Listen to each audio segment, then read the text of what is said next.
이건 무거울 수도 있는 주제. 네, 부작용. 굉장히 어려운 문제인 것 같아요. 이 모양이 이렇게 동그랗게 염증인데 보형물이 위치 이동하는 경우 해결 불가능한 부작용은 많지 않은 것 같아요. 제일 좋은 거는 본인을 수술을 해주셨던 병원에 가서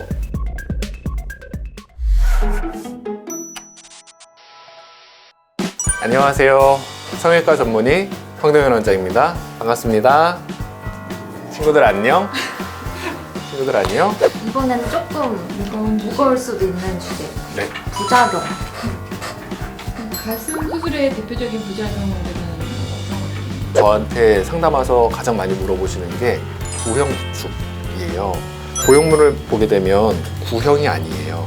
약간 이렇게 봉긋하고 아래쪽으로 평평하고 그러는데 이 모양이 이렇게 동그랗게 정말 공처럼 변하는 변형을 일으킨다고 그래서 그걸 구형구축이라고 우리가 얘기를 해요. 네. 그러면 신체적으로 나타나는 증상은 단단하다가 첫 번째, 그리고 모양이 변한다가 두 번째. 경우에 따라서는 통증이 수반되기도 해요.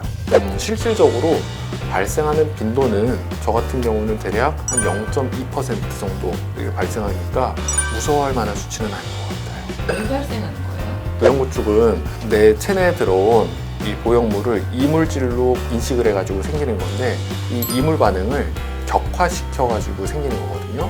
그러면 어떤 것들이 이 이물 반응을 격화시키냐면 염증이 생겼다거나 피가 고였다거나 물이 찼다거나 이런 것들이 대표적으로 알려진 이물 반응을 가속화시키고 격화시키는 요소 중에 하나로 밝혀졌고 유전적인 영향도 사실은 무시할 수가 없거든요. 그래서 사실 보형물을 넣는 모든 수술에서는 이러한 구형구축 확률이 0%가 되기는 굉장히 어려운 문제인 것 같아요. 두 번째로 걱정하는 거는 염증인데 염증은 어떻게 보면 이것 또한 구형구축과 연관되어 있는 부작용이거든요. 우리가 염증이란 거는 사실 체내에서 일어나는 정상적인 반응이에요. 이런 정상적인 염증 반응은 자가 면역력에 의해 가지고 염증이 생겼다가 또 금방 자가 치유가 되고 없어지고 하는데 하지만 중요한 거는 보형물이 들어간 상태에서 염증이 생기면 그러면 그때는 이거는 자가 면역으로 할 수가 없는 거거든요. 그러면 이거는 재수술을 통해 가지고 염증 치료를 한다든지 일반적인 경과랑 좀 달리 흘러가는 경우가 있어가지고 사실 가슴 수술을 하면 주의해야 되는 게 면역 관리를 조금 잘 하셔야 돼요. 그리고 간혹 가다가 보형물이 위치 이동하는 경우 이거는 뭐 다른 수술과는 달리 가슴 보형물을 크게 넣었거나 아니면 근육을 많이 쓰거나 그런 경우에 발생할 수 있거든요. 아니면 동일하게 반복되는 스트레스가 가해진다 그러면 조직이 한쪽이 더 늘어난다든지 하면서 보형물 위치 이동을 일으킬 수가 있어요.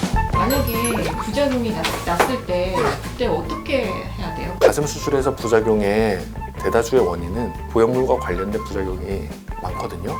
그러면 보형물을 제거를 하거나 교체를 하거나 보형물을 다른 층에다가 넣거나 공간막리를 세로 해서 넣거나 그러면 해결되는 경우가 많아요. 오히려 그렇게 해결 불가능한 부작용은 많지 않은 것 같아요.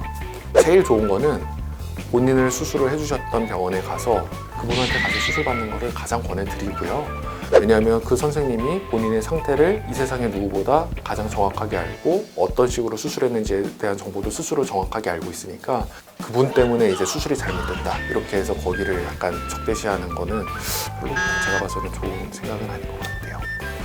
그 병원에 가기 싫어서 네. 원장님한테 왔다면 네. 어떤 거를 내가 알고 오는 게 좋을까요? 예를 들어서 구형구축이 왔다 그러면 그 당시에 경과가 어땠는지 피가 찼는지 물이 찼는지 이런 거를 처음으로 여쭤보고 두 번째는 수술 방식이 어땠는지 뭐 근육 위로 넣었는지 근육 아래로 넣었는지 절개는 어디로 했는지 이런 것들에 대해서 여쭤보고 그 다음은 보형물은 어떤 거를 썼는지 뭐 안전성이 좀 떨어지는 그런 보형물을 쓰지는 않았는지 그리고 또 중요한 게 수술은 어느 나라에서 했는지 이런 것도 사실 되게 중요한 정보가 되거든요. 처음 수술했던 병원 가가지고 뭐 의무기록이라든지 이런 것들이 보관이 돼 있으니까 뭐 원하시면 그거를 발부받아가지고 확인을 할 수 있는 그런 방법은 충분히 있어요.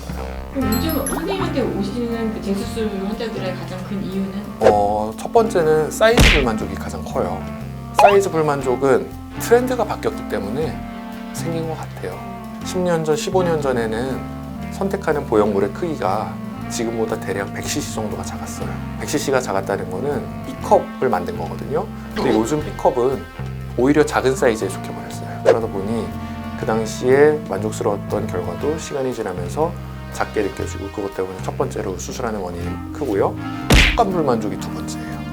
옛날에는 약간 가짜 같고 조금 단단한 촉감을 가졌다면, 현재 나오는 보형물은 실제 유방과 굉장히 흡사한 부드러움과 탄성을 가진 그런 보형물들이 나왔기 때문에 또 재수술을 하시는 분들이 굉장히 많았어요.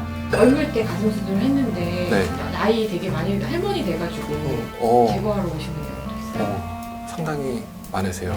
네. 한 달에 한두 분씩은 꼭 찾아오시는 것 같아요. 이제 나이가 들고 70살, 80살이 되면 거추장스럽기만 하다고 많이 표현하시더라고요. 다른 데는 다 자연스럽게 노화 과정을 거쳤는데 가슴만 이렇게 부각이 되면 그것이 또 부끄럽다고 느끼시는 분들이, 할머니들이 계셔가지고 제거하러 오시면서 더 이상은 필요 없어졌으니 이거를 빼고 싶다 말씀도 그냥 딱 그렇게 하세요.